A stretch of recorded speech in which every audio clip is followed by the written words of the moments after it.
Everybody out there all across the land, we are back on the Keith Harris Show right here. And of course, I'm your guy, Keith Harris. And I am joined by this extraordinary actor right here. We're very excited to have him on the line. You've probably seen him in a few different projects. His range of skills, he's versatile. He can do a plenty. He can make you laugh.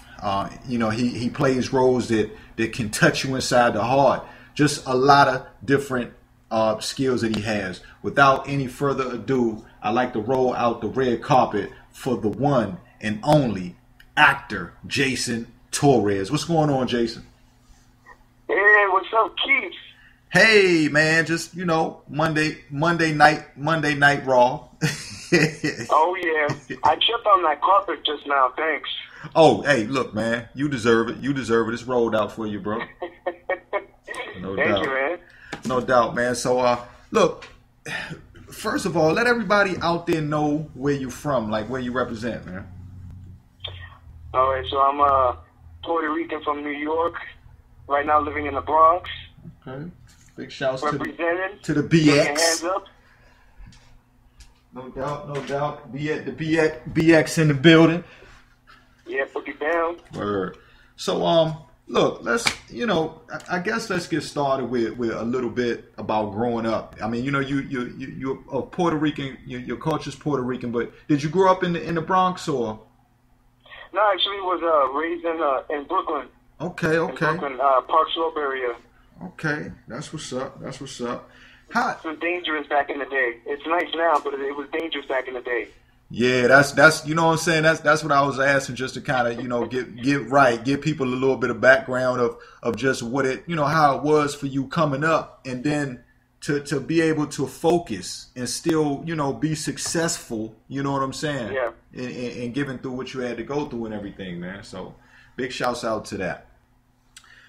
Yeah, so I mean, growing up in Brooklyn, there was we had the Crips and the Bloods, the Latin Kings, and I was always afraid of that because my mother definitely instilled, don't talk to strangers. And when I started school, I started crying on the first day because everyone was a stranger, and so that was traumatizing for me. Word. In kindergarten. But I'm growing up. I actually had I would always watch TV and cartoons, and I remember telling my mom from the get-go that I wanted to be a Simpson character, and she just looked at me funny, like, what the hell is this kid talking about? Hey, that's real, man. I ain't never heard nobody say that, though, yo.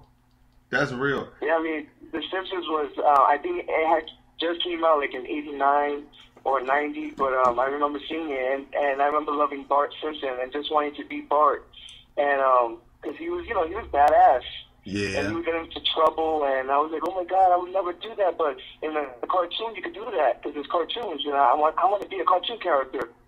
You know what? I ain't never even thought about nothing like that, yo. You just put that on my brain right there. Like I never. Yeah. Yeah, because I done thought about what character I would ever want to be, and like other little joints, but I never really thought about the Simpsons. And really, you got the best character though. You know what I'm saying? Because I'm trying to think who else could I be other than the dude that ran the business. I forgot what his name was, but dude that ran the company. I think that Homer used to work for. Mr. Burns, yeah, Mr. Burns. You know what I'm saying? Oh man, yeah. If I could be Homer, I'd be Mr. Burns, man. I know. I mean, you got the money, of course, but I was like, I saw Bart on the skateboard, and he was outdoors. Yeah. Growing up, I was always an indoor kid, so to see like a show where the kid was riding his skateboard to school or any place, I said, oh wow, like I just want to get outside and do that. But my mother kept me indoors, so I was always like a homebody. Right. So how did you jump into the acting? You know what I'm saying, the acting scene. Like, did you start out? Okay, had you ever wanted to do music before acting or anything like that? Well, let me tell you that around like 99, like 1998, 1999, that's when like the whole pop scene was like Backstreet Boys and Britney Spears. I wanted to do music, so I would just try to sing, but I was tone deaf.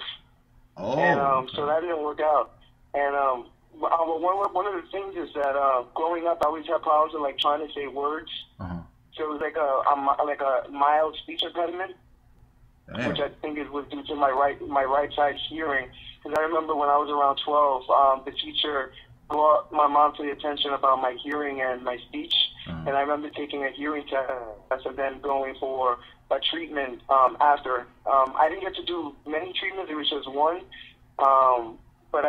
So after that day, I noticed that I actually did have like some type of speech. Like there was certain words I just couldn't pronounce. Wow. That was really hard for me.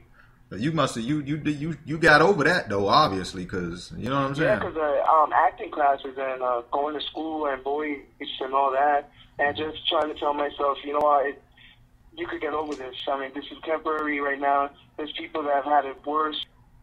Be vulnerable, learn, make mistakes, and grow from that, you know? Yeah, that's it. That's it. That ambition is to keep pushing, you know what I'm saying? Yeah, definitely. And I think people, too, who you know, watch the roles that you play, and some people who may even just caught your demo reels and things, I think people can see, even when you play your characters, I think people can still kind of see the type of guy you are just because of the enthusiasm, the type of person you are just because of the enthusiasm that you put into those roles.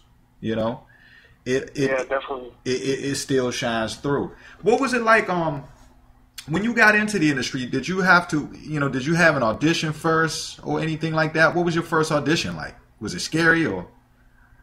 Oh man, I mean, even just going to school to learn the craft and to learn like the basics was daunting because I was already in my mid-20s, and I was always a nervous kid. I mean, I was a homebody, so going to school in my 20s, my mid-20s, 24, 25, all the kids were 18, 19, and I just remember saying to myself, wow, these kids are 18 years old, they know what they want, and now I'm 25 trying to figure if I can do this because I've always wanted it, and I know it's going to help me. So I always put that, you know what, this is going to help me. You're going to be scared, but push, because when you push yourself, you don't know how far or how much you can surprise yourself. But yeah, I remember my first audition. I think it was for one of the school plays at, because I went to a community college, so one of the plays at school was, you had an audition for it, and I remember just being scared. I didn't book it. But what I did say was, the next audition I do, whether it's for anything, whether it's for an interview, I'm going to give it my all. So I think a week after, they were having these, the president of different clubs, and I saw that they were just building up this theater club. So they had 4 people give a speech of why they should become the president of the theater club.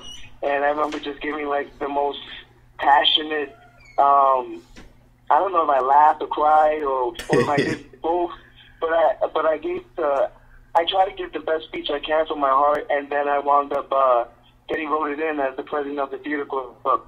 Man. So then with that, I got in control. All right, we're gonna do this. We're gonna do some skits and monologues. We're gonna present it in a show. So with that, I was able to actually kind of dabble and try it out with that president of the theater club position.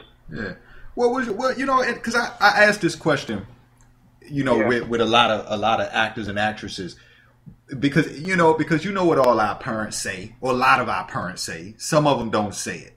Whether people want to be musicians. Were your parents? Did they give you the speech when they knew you wanted to be an actor first? Okay, you're gonna die a starving artist. Yeah. Hell yeah.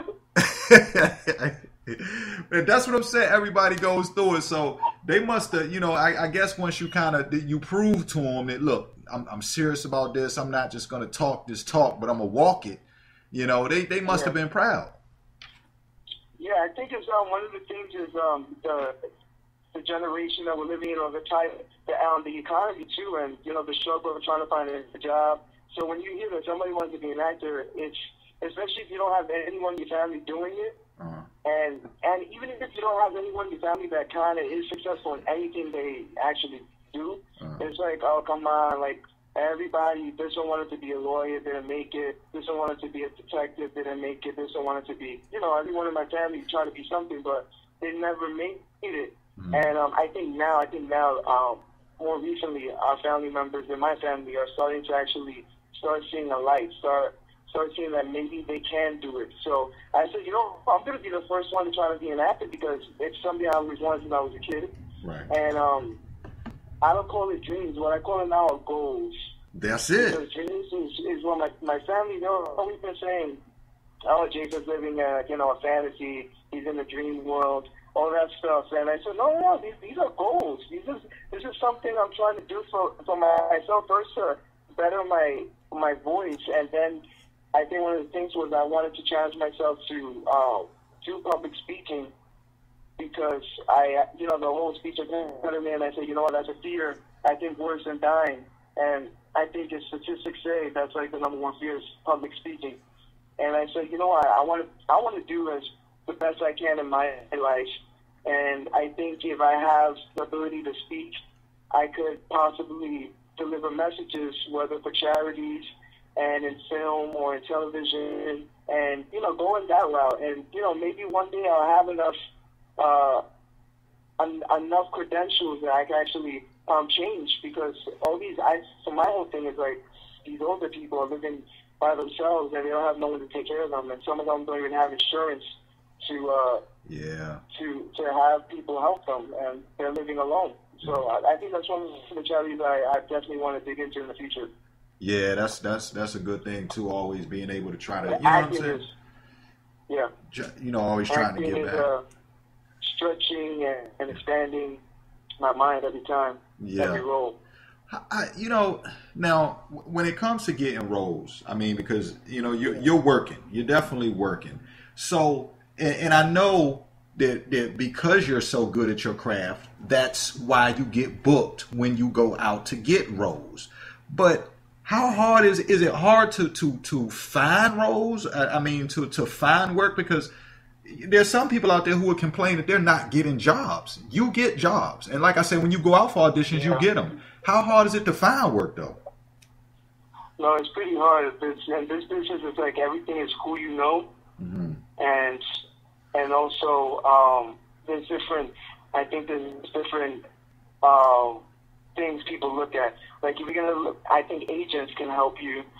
Me, I do everything. I actually now have a manager who's we're gonna start working together in the future on some projects. But right now, I've been booking everything by myself and managing myself. And I think what I did, I think one of the things is you do your research and do as much research as you can. Like I in the beginning, I was constantly adding people on my Facebook, like just adding directors, producers. You could Google search different names, go on IMDb, search different companies and agents and who they work with, all the actors who they've worked with, and it's time consuming, the beginning of it. The basis of when you're first starting out, and nowadays you can just type in hashtags, hashtag director, and directors use hashtags, so you can find where they're at with hashtags. I think that's one of the secrets for now in the day, since internet is so pivotal, and social media to movies and putting the work out. It is. It is hard. It's hard, and then I think it's always going to be a little difficult. It's just you just got to keep moving and never just focus on a plan A. Always have a couple of plans behind it, and make sure you also live your life, because you can't just put all your eggs in a basket. And I've never heard any lawyer say they put all their eggs in a basket of just being a lawyer and that's it. I believe they have relationships, they have friends, they go out, they have a good time, then they go back to work. I think you have to live to make sure you actually could tap into these roles, because you have to make sure you actually be a full person. I'm not a full person to say, but pretty much be confident in who you are. Yeah, that's important. And I think you gotta live a little before you can actually be. Yeah, because you know what, I can imagine, because even if when you get ready to go on set and you get ready to play a role, if you're uptight or you're tense on the inside, and you just let a lot of things weigh you down, like any other line of work, it could obviously affect you and affect the outcome. Yeah, I remember those feelings. Yeah. Well, do you have any particular like rituals before you prepare for a role? I mean, I know prayer goes with everything, but I mean, do you kind of like mentally talk to yourself, or do you warm up, work out? Man, I think I go to the bathroom and I kind of blow up inside of myself, just so that I release every tension that I have. If I do feel any tension in a certain area, I try to blow up in that certain place. Like if I feel like my neck is stiff and I can't move, or that my throat can't speak, I kind of just go. I do a little like some crazy noise within myself, or just to kind of shake it off. I do that, or what I do is I try to talk to everybody that's on set and kind of get a comfort level with everyone. Even though in other productions you don't really have that, you just got to make sure you're prepared. You have to prepare before and make sure you rehearse your lines, and maybe even get a friend that can rehearse or the scene partner beforehand, so that you feel confident in the role, the person you're going to deliver as. You know what? So I think preparation is key. Preparation makes the nerves go away. And you know what? Now that you mention that, right, that brings me to something, right? Because I've done this before, and when you're in the acting field, of course, when you're around other actors, it's easy. You can look at that person and say, okay, look, let's act, or let's practice. Have you ever been? Because I've done this. Have you ever been in a position where you wanted to practice your acting, and you're around somebody who doesn't do it, and they just kind of look at you like you're crazy, or you think you're like, you know what I'm saying?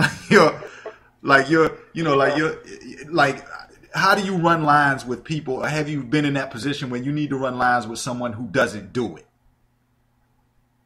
Yeah, I think, I've met a lot of people who are just, they do it by themselves. And I think I remember having a scene in the film, and I think I had 2 lines, and I just wanted to feel comfortable. And this was maybe 3 years ago. 3 years ago. It was a short film, and it was for NYU. And the actor, she was one of the actresses from that actually went to NYU, and she was real confident in who she was. And I remember she was like, you don't know your lines? And I said, no, I do know my lines. I just want to feel, I want to get a chemistry with you. All right, is that cool? And she was like, okay, let's do it once. So we did it once, and I was like, wow, it was like pulling teeth with her. Yeah. But I think as you continue, you kind of understand you got to probably do it by yourself, because people have their ways and their own rituals, and you don't want to, mess that up. Because if you do mess that up, then they're going to blame it on you. Like, oh, he was talking to me when I was trying to focus. I was just saying, if you wanted sugar with that tea. Right. I didn't do anything, yeah. Well, so people are funny, but you got to love it, because with that, you get a taste of different personalities and what you could pull from when you, with each person you kind of encounter, you gotta feel, and you could kind of take all that with you, or not. Okay. Now, look, there was a scene. Okay, going into some of the projects, there was a scene where you had to pull the gun on yourself, and I'll bring up certain scenes, or I'll say character names. I like to do that. Oh, yeah. And so you pulled the gun on yourself. Tell us a little bit about that. Like, were you trapped? Was that guy, was this kind of like torture? Where was this a mind game sort of film? What was that about? Yeah, that one is called "Are You Ready" by Chris Johnson of Free Your Mind Films, and for the audition, he sent me the side of the scene, and I remember it says that me and my partner, who's actually my best friend, we're both in this organization to kind of take down terrorists, and in order to get through to the next level, him and I have to go through this Russian roulette. Oh man! So we're both kind of chained. One arm is chained to the table, which is bolted down to the floor, and he's confident in this organization. He's the one that brought me along, and I'm just tagging along. I'm really just like a passive pushover guy that his wife was killed, and my best friend's wife was killed, but he wants revenge, and I'm just going along because I think this is what I should be doing. And now we're at this point where the film begins, where this is actually taking place. We actually have to do this in order to come out of it alive, or one of us has to come out alive. And so, I have to pull the gun on myself, and, I'm freaking out. And I think that's the thing you're talking about when I pull the gun, and I'm like, yeah, either I say I can't, right, and I don't pull the gun, I don't pull the trigger, and then there's other thing where I actually do pull the trigger, and I wind up not dying. And then he's like, I'm next, and he's like ready for it. And I'm like, no, I'm not giving you the gun. I'm not giving you, because what if you die? What if you die on me? What am I going to do? And he gives me this whole speech that kind of empowers me to give him the gun. And wow, that must have been a powerful speech. Yeah, I give him the gun, and he freaking dies. And then I kind of just, my mind kind of just blacks out after I start crying. And I'm just like in this trance state. And then one of the CIA or one of the government officials come out saying, congratulations, you made it to the next level. Now the training begins. So we actually have a part 2 and a part 3 coming now. We're going to start filming it probably at the end of the year. And I'm going to have a whole different look for that. Now, listen, Russian roulette is obviously a very serious situation in real life. Yeah. Even during acting, do you still in any way feel such an intensity, even when you're just playing that role of Russian roulette? Yeah, I kind of substitute, I substitute the fear. Whether I'm afraid of falling or I'm afraid of dying. I mean, afraid of dying, I think, since I was small, I've always had, that fear, oh my God, one day, the end of my life is going to come. Right. And then that moment's going to be scary. So imagine this scene right now, I have to actually make that happen. Put myself at risk that this is the end, I'm not going to see my kids. Well, yeah, that's what I'm saying, because there's different roles that people can play where, their life is in danger or their life is at risk. But it seems like to play that type of role when you, it seems like it's very possible to bring that fear to the forefront when you're acting out playing Russian roulette. Yeah, absolutely. Yeah, because it's like, when you think about that and you try to put yourself in that real life position, you're like, man, And you did a great job in that. I was looking at that like, man, is this guy crazy? So. Thanks. Yeah, no, it is crazy, guys. Right. When I saw the script, I said, oh, I have to audition for that. So I went in and auditioned for that same role that I got. Wow. Now, there was also, I saw an intense scene also where you're standing at the counter and. The lady is telling you, you're asking about a woman, and the lady behind the counter is telling you that she died. And you're like, you can't believe, that she's not gone. And there are voices that are in your head talking to you. Yeah, because that role. Yeah, that was that was pretty intense too. What was the name of that film? That one was called And I Saw Her. Yeah. Wow. That one was And I Saw Her. It's He's a schizophrenic who has a therapist, and there were times the role where he's imagined seeing or being in love, or I hear voices. So some of the voices that I have, I've never met these voices before, but they all kind of talk to me. So I'm not sure if the girl that I'm seeing in my mind is real or not, or I'm just going along in this adventure with my imagination. So my therapist is like, what if she is real? Have you thought about it? And then I said, you know what, let me go to the place where I believe I've met her.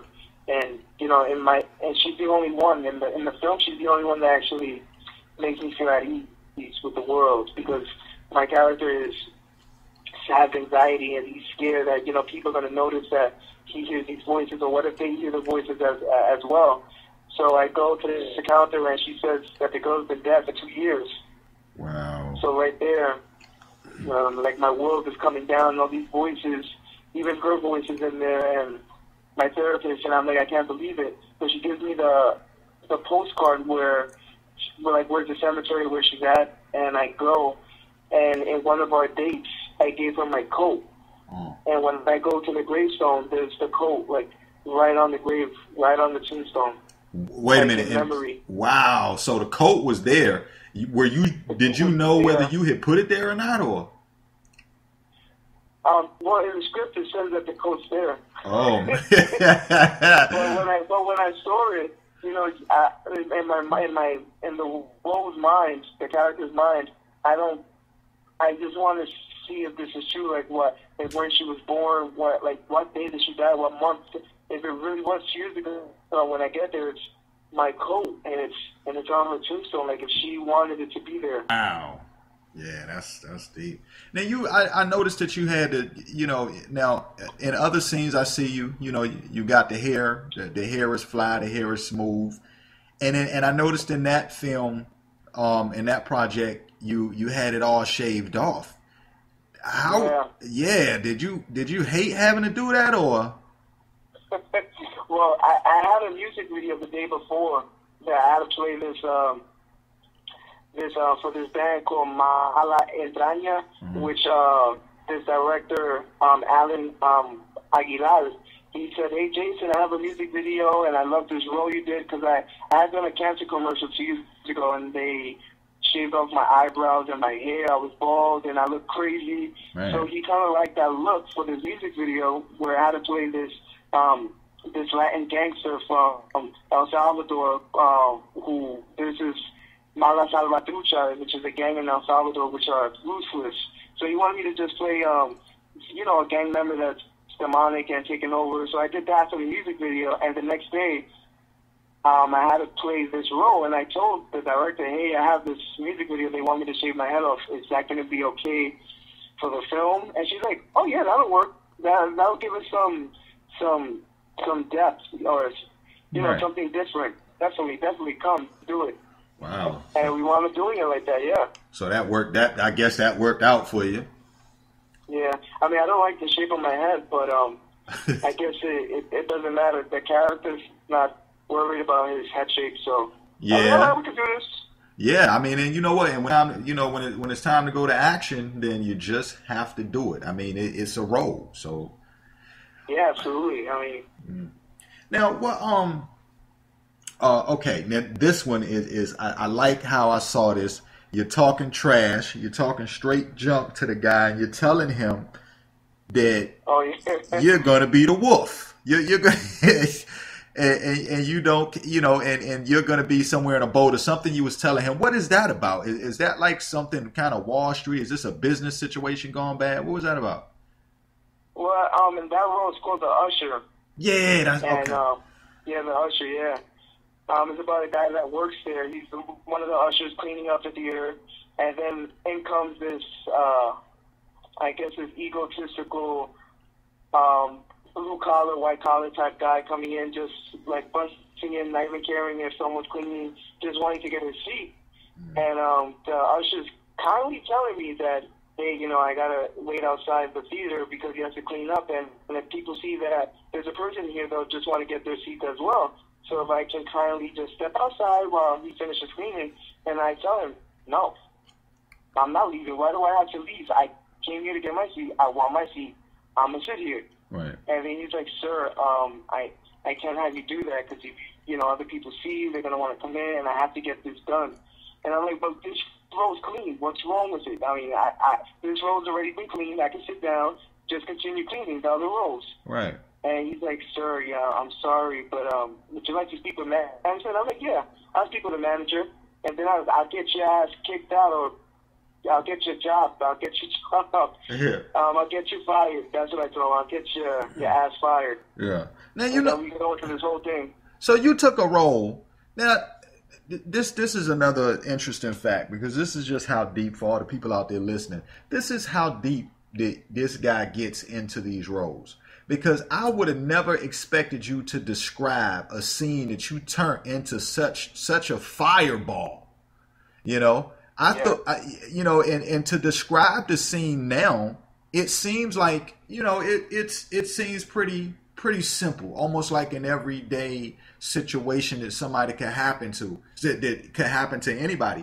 And you took this role, the way you did this scene, you took this, and like, I honestly thought that you was part of the mafia or a business tycoon on the stock market, and you were letting this guy know that, look, you're gonna go broke. I'm gonna have and so you really went the whole. You went the whole field on that one, and you put yourself really into that role. Is that what you try to bring to every role? Like, can you take a script and lines like that and just totally just blow it way up into something more than people could even expect? I think, I mean, what I do is when I see the role, like this one, he's more on this role, his core.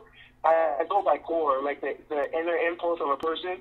Like you're passionate. Your core, I can sense is passion. Right. Mine, I'm passionate. I'm passionate as well. But there's people who their core is money, power, and this guy kind of had that. His thing was power. Right. And he wasn't gonna back down. Yeah. So that's where I kind of pulled from. So right, this guy's not gonna back down. I've been around people like that in the sales. Yeah. When I used to work at Macy's, I worked at Macy's for 5 years, and I had people trying to, swindle me with with power, or they'll get my job if I don't give them any samples or perfume. So I'm like, all right, I've been around these people, or when I work in a restaurant and these people come in and they want, you to be on their hand and foot because they matter, they're important, and they know it. So I kind of pulled from that, from things that I've experienced and things I've seen. Yeah, you went there. You definitely went there with that one. I said, whoa. Now, thank you, man. If you could choose, and well, okay, I know we mentioned Bart. I know we mentioned Bart Simpson before. But if you could choose a role, just a dream role, if you could write yourself into the type of person that you would play, your character, what would it be? The psycho killer, the gangster, the family person? Who would it be? Or what kind of character would it be? I would say two, because I would say pretty much like the superhero, or the guy that kind of transitions into this superhero out of nowhere. I think that's probably the next level, where I'm actually like an action hero.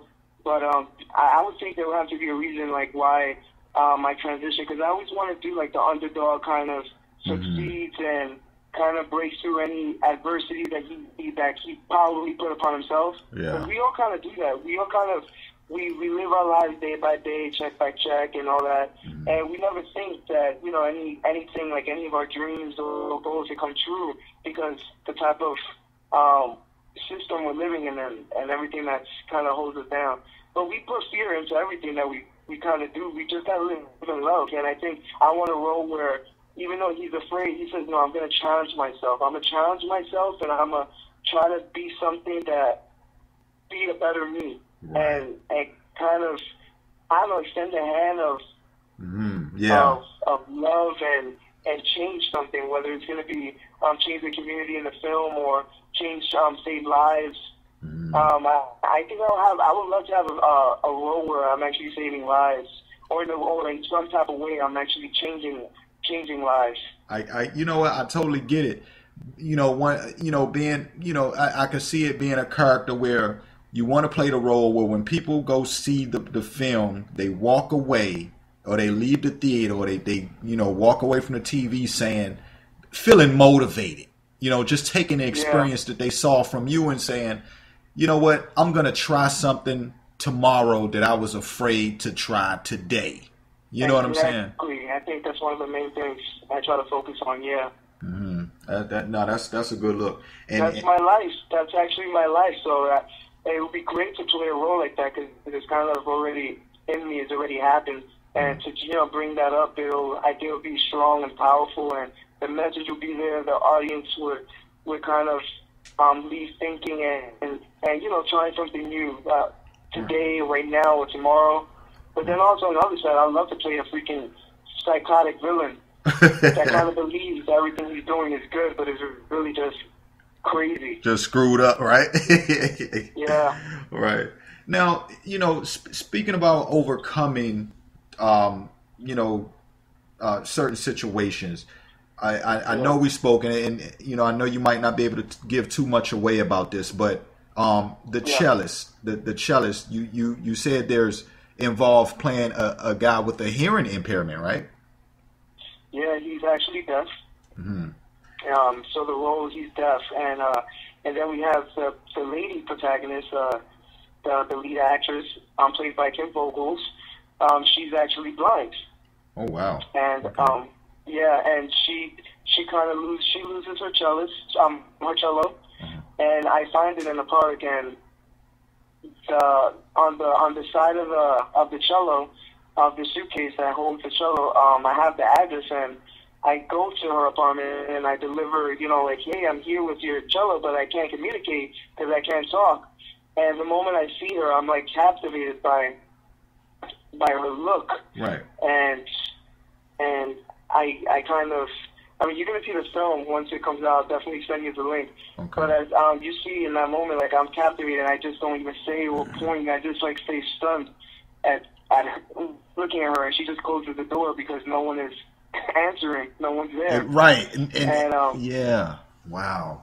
And she gets drowned in her mind, and remembering her cello. So I keep pressing the bell, and I don't even know if it's actually being pressed or sounding. Wow. But I keep pressing the bell, and she just continues to listen to her music. So I leave, and then one day, as I'm probably like the same day she goes out, and I'm in the park, feeling the vibrations of the strings, because I could feel it on my hands, and then I put it against my face, and I see her walk by, and I'm like, oh, this is her. That's the girl. Oh my God, I'm excited. Right. And I finally get the chance to bring her the cello, and you got to see how we actually finally communicate. It's beautiful, man. You know what? I can tell just listening to, you know what, the first two, when you got to the first scene about just, you know, even, look, I can see where this story would just be amazing. And I have to honestly say, and this is being truthful, I'm not just blowing smoke here, that story sounds like one that I have not heard in such a long time. I mean, you know, there's a lot of different plots out there that are good plots. Yeah. That is an amazing plot. Everybody, and me included, will be so curious to know what happens with a situation like that. I mean, you can't hear, she can't see, but you two, how you communicate. Yeah, and you have to find each other. That goes so deep. That goes so deep, Jason. Like, you know, a lot of people are going to be wondering, okay, what's going to happen now? Everybody wants to know that. Is there a, well, I guess you guys are working on it. And so what are we looking for, like maybe 2016 for this, or? Yeah, definitely going to be out by early 2016, because we just filmed it 2 Saturdays ago. Not this Saturday, but the last one. The person who wrote it and created the cellist is Arnold Petrie, which I worked with him on this other film called Psychosis. And we started like 4 years ago. We met and we tried to do a short film, but that film got messed up in the system, and we never it never came out. It went back in the shelf, and I think we're gonna try to redo that old film we did 4 years ago. But Arnold is brilliant in his writing and his scripts and his messages, and every piece he ever writes. It's just, I'm always blown away, and I've read a couple of his works that he's working on in the future, and I'm just happy to be working with him. He's like my big brother, and he's always said, hey, you know, I'm here for you, and you know, when I've been through difficult situations, and he really lives, and he really brings life into the scripts and the characters and the story, the message, and the DP, the director of photography, was Alan Aguilar, the guy that did the whole the Asesinas Mala Entraña music video where I was shaved. I had to shave off my head. He's part of that, and the whole production of Fade and Productions. It's behind this whole film, the cellist and Ruben Rodas and Steven Coralta. Jenny Diaz was my makeup artist. She made me look actually pretty good. So I was so happy for her. Right. Well, you know what? Yeah. Definitely. I don't know. I don't know if they listening or they hear it later, but definitely we send a definite shout outs and kudos for them on this one. They really put their heads together and put the mind What and the a machine story, to work. right? Yeah, that's crazy. Like I'm like, and I'm not even. I gotta. I'm a horror. I like my horror. I like, my, Oh man, me too, man. yeah, my adventure. But that's something right there that I could really, I feel like I could sit down and watch just because, listen, everybody wants to know. Everybody has a side that wants to know that. I could even see that being the type of film where a lot of people going to fall in love, Jason. Like, people are going to realize their differences. You know what I'm saying? Yeah, it's within all of us, definitely, and some more than others, right? Right. You know what I'm saying? Realize their differences and find a way to kind of, come together on that common ground because if And find love. yeah, surely if a blind person and a deaf person can do it and one not even know that the other's there, man, then wow, the future's just endless possibilities, right? Yeah, no, absolutely, yeah. Yeah. I just feel bad that she doesn't know what I look like, Yeah, like I mean, I hate dwelling on it, but I just keep seeing the scene where, I can see the people when you go to the door, and then I'll let go because I don't want to give too much away. But I can see I can see this now, the intensity when you go to the door and she can't see you. You probably don't even realize at first that she can't see you, and people are just waiting to see. Okay. And they're probably going to be like, no, do this, do this, do this. You know what I'm saying? They can be talking to your character, like, reach out and touch.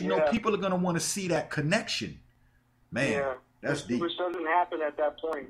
Which is, I guess, your strings are being pulled, like, oh, come on. Right. And then it just continues. Right, because that's going to take everybody to the heartbreak right there.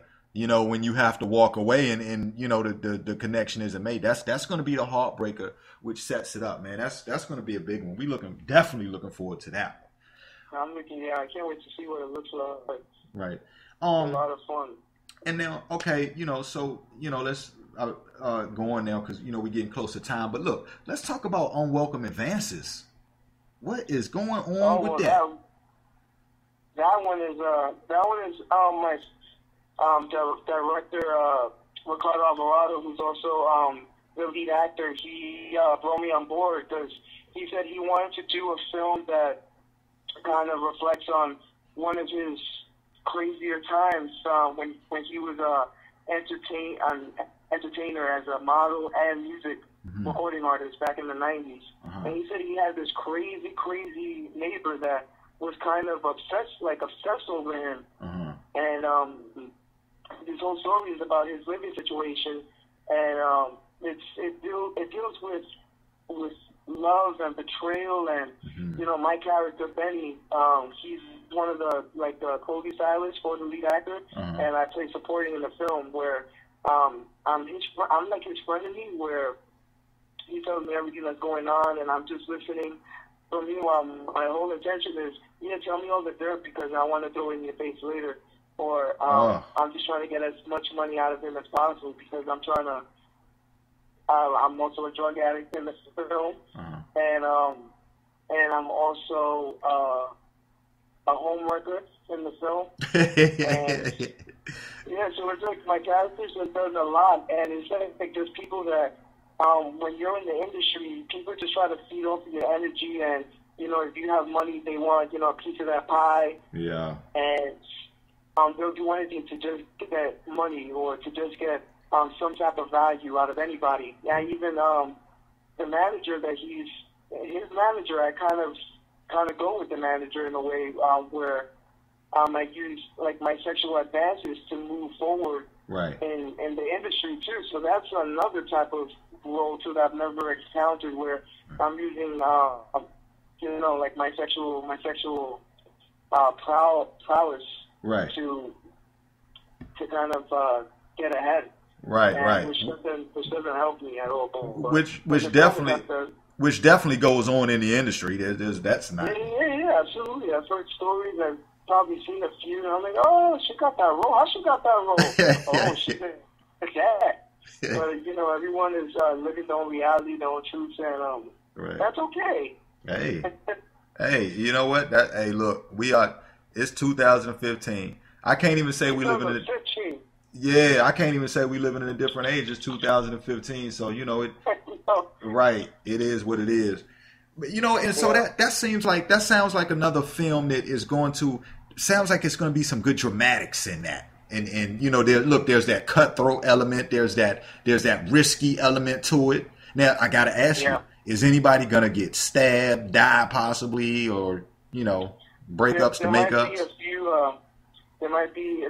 There is violence, and there is. I'm pretty sure there's a death in the film, Okay. a Oh, murder okay. and whatnot, or a few. Some that we don't see, and I think one specific one that we do see. Look, with all of that stuff going on you just named, I know somebody's getting shanked or something. Something's got to go down. Yeah. So, wow. Listen. So, other than that, I gotta ask this question. Has there been times, you love doing this, and we can see that just from the passion that you put inside of it, how well you are at it. Yeah. Has there ever been? But we're all human. We're normal. We're human beings. I go Absolutely. Yeah. right. I go through it. Has there ever been days where you just kind of like, I'm tired? Even when you put your best work in, like, has there ever been days, you just like, what? I'm tired. I don't want to do this anymore. Or for right now, are you still on that freight train that's still pushing forward nonstop? Well, I always need a nap. That's one thing. I'm always. I can't wait to sleep sometimes Yeah. for the work and acting, but no, I never feel like I want to give up on acting. I just always feel like I want to give up on working. On the hard work of working the 9 to 5 I have. I mean, I work at a gym, which is it's pretty smooth, but sometimes it's so dead. And I'm like, I should be working. I should be auditioning right now. And I'm here at the gym working the front desk and assisting managing the whole place. Uh-huh. But they've been good. They've been good to me, so I can't complain. Really, I really can't. But no, I guess Hey, no, I've never felt like, oh man, I gotta stop this. I'm yeah. too tired. I can't do this no more. Nah, that's never happened to me yet. I know, because Hopefully, it doesn't happen to me. yeah, right, because it's fun. But you know what, though? You're in the right. I mean, you know what? Being able to work at the gym and being in the acting field, I feel like they kind of go together, though. They really go hand in hand. Yeah, it keeps you fit. And if anybody that's listening right now that actually goes to my gym with a member, they know that I kind of attack them with talking and questions, and we have conversations and we laugh. A few people, I mean, I have cried. It's like that's actually my stage in a way too, where work has actually kind of Yeah. been helping me too to actually speak to people and communicate. That was one of the things I had problems with when I was younger is, to have the confidence to talk to people, to have the confidence to speak words and not feel a fear of, I'm going to mess up that word, brewery or rivalry, because I had a problem with like G's and R's and Yeah. S's and T's. And so in a way, I use it to my advantage, and the people that go to that gym in Brooklyn are just have been amazing to me. I can see though, because you just said a couple words right there that right after you said them, I tried to say them in my head. I'm like, I think I still got problems saying them words. I was like, rivalry. How do you say that? That one used to be so hard, man. All right, you get tied up. Look, what piece of and from your perspective, because when it comes to pieces of advice, there's always the basic, the basic paths to follow. But what advice would you have for people that are also coming up and kind of trying to get where you are these days in this industry? Well, I usually say, I think you probably heard the cliche of be yourself. Yeah. But on the street, you got to be yourself before you can try to be someone else, which is what each role entails. Is you kind of stepping into that role, but you have to be authentic, you have to be real. So I think living and experiencing life and, kind of loving yourself first and being confident who you are could actually help you benefit in jumping into these roles. And so I say, be yourself, learn the craft. I would say, look at different examples of different actors and try to see like what their techniques are. Research what schools they went to, what techniques they took up, and really think about the core of each role, the core of each. But in general, in anything you do, make sure you have love. Live in love and don't live in fear. Yeah. So as long as you're doing it out of love, people are gonna see that, and hopefully they'll say, you know what, that guy, that's a lovable guy, and he's really passionate, and I'll bring him on board, and I want to work with this guy. Mm-hmm. So I think you live in love. It definitely brings like a clear day, brings sunshine to people's lives, and that's what I try to incorporate: love and happiness. And let's get this project done. Let's get this movie done, and let's get it out there. You know what? And I agree with you. And I have to say, well, and I have to say too. Again, just from the short time that we've known each other, I can tell one thing that I like about you is, first of all, you got an A-class attitude. That's number one. You got you got an A-class attitude, very well mannered, down to earth, polite. You're not big headed. You know what I'm saying? And I think that's important. Yeah, and you have confidence in yourself, and that's you're supposed to. But at the same time, I think people that watch you can tell that, listen, you know what, you don't mind helping someone. If they ask you a question, you don't mind helping. You keep a down to earth attitude, which again is probably why you do so well working at the gym. Yeah. You're the right person to be helping people out. And having a friendly face that people can feel comfortable around. So we definitely commend you for that. I want to ask you, but before I go, the Familiar. Oh yeah, the Familiar, yeah. What's that about? I love the name. What's it about? Well, that was about different gang members. Like different mafias, like the Russians, the Irish, the Latinos, and then a bunch more. And Emilio Rosa and Torres, and even John Damroth, they're creating this show where they're bringing the different gang members of different groups, and how we kind of intermesh, and how we have similarities and differences. Mm-hmm. And I have a small part in that, which I'm excited when we start filming. Mm-hmm. Hopefully, I believe this fall. Okay. It's a world of chaos, and you see it all come down because every mafia is trying to be the supreme of New York or of their own throne. So you see a lot of egos go through it, a lot of chaos and love and betrayal and friendships that break, people that are intermixed with different groups, and you're not supposed to, because you're supposed to be true to who you're, which group you're in. So it's a lot. It's a lot. That was a big one too. Okay. And I'm working with Emilio on Existence, on this other one. But man, wow! I gotta say, that one's a psychological horror miniseries that we're doing, and that was gonna be a big one too. Wow! But I forgot to even mention the guy that connected you and I, Jose Masonet, and big shouts out to both of them. Yeah.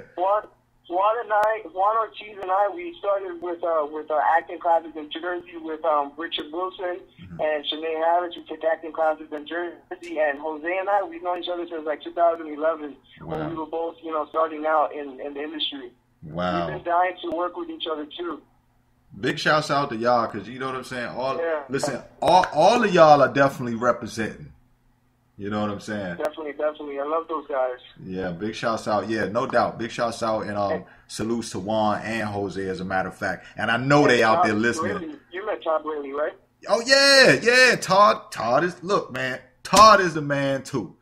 Todd. I love that guy. He's done a movie like Movement since way back, and I love all his work since High Hopes, since his first film he showed me. Wow, yeah, Todd is amazing. I'm looking forward to getting out there to see all of them. As a matter of fact, I know I'm gonna get up to NY. I'm gonna get up to Jersey and the whole NY area. Yeah, and get up there and check you guys out. Especially at the Jersey Film Festival. I'm assuming you might be. Yes. Yeah, you might be around there. So I'll get to see y'all when I come up there, and definitely going to see Todd up in Colorado as well, man, doing his big thing. I'm looking forward. Thank you for having me. This has been a blast. Yeah, you know what? Listen, call is home. You're welcome back anytime. Thank you so much. If you don't get ready to come back, then I'm just gonna hunt you down and get you back on the show. I'll be ready. I'll be there, man. I'm there. All right, absolutely. Listen, everybody out there, you listen to the Keith Harris Show. Of course, we talking to the amazing actor Jason Torres. Make sure you go check out his IMDb page and check out all of the different projects he's been in. Find the works that you like, and check them out. Listen, also, real quick before we get out of here, let everybody know where to catch you on your social media handles too, Jason. Sure. If you want to just go, everyone, if you just want to go to my website, it's jasontorres.tv. Right there, you can connect to my Facebook, which is Jason Torres. You can connect to my Instagram and Twitter, which are both JT_actor. So that's JT_actor at Instagram and Twitter. Thank you for having me, Keith. I love everyone that's either listening or supporting. I'm grateful. I'm grateful to be here, and I hope everyone enjoyed the show. Hey, we know they did. This was an exciting one, y'all. Big shouts out, big shouts out, and thanks to everybody for listening. I also want to remind everybody, in case you just tuned in or you tuned in late, which I always say you should have been here from the beginning. This conversation between Jason Torres and myself will be. But that's right, though. They should have been here from the beginning, right? Look, well, yeah. Hey, you know what? If they'd have been here from the beginning, they would have caught everything, right? Like, the little the slow start. But that's what we like about here. That's what I love about this is, we keep it 100, so that's cool. It's like the reality radio, absolutely. I call it. But everybody, you can make sure you go back and check it out on social media. This conversation between Jason Torres and myself will be posted. If not tonight, then tomorrow. So make sure you check it out in full. Listen, Jason, keep doing your thing. We salute you. Thank you, man. Congratulations on all your success, and we wish you a lot more success in the future. And look, we'll be talking to you soon. Well, I'll be talking to you even sooner, but we'll all be seeing you soon, my friend. All right, you got it. Thank you for having me. All right, have a blessed night. It's been a blessing. You too. Everybody out there all across the land, that was actor Jason Torres. Real cool person. And you can tell, not only does he light up the screen and make a difference, make differences inside our lives just watching him on the screen, but you can also tell why he would make a difference in people's lives off the screen also. So big shouts out to him, and we were thankful for having him. Salutes to him and all his team and everybody out there. Once again, like you said, shouts out to Todd, Juan, and Jose, and Shanae, and everybody like that. All right, don't touch that dial. You listen to Hotline Radio, the Keith Harris Show. I'm your guy, Keith Harris. We'll be right back with horror author, Dino Sands in just a minute. Don't touch that dial. Let's jump into some music right fast.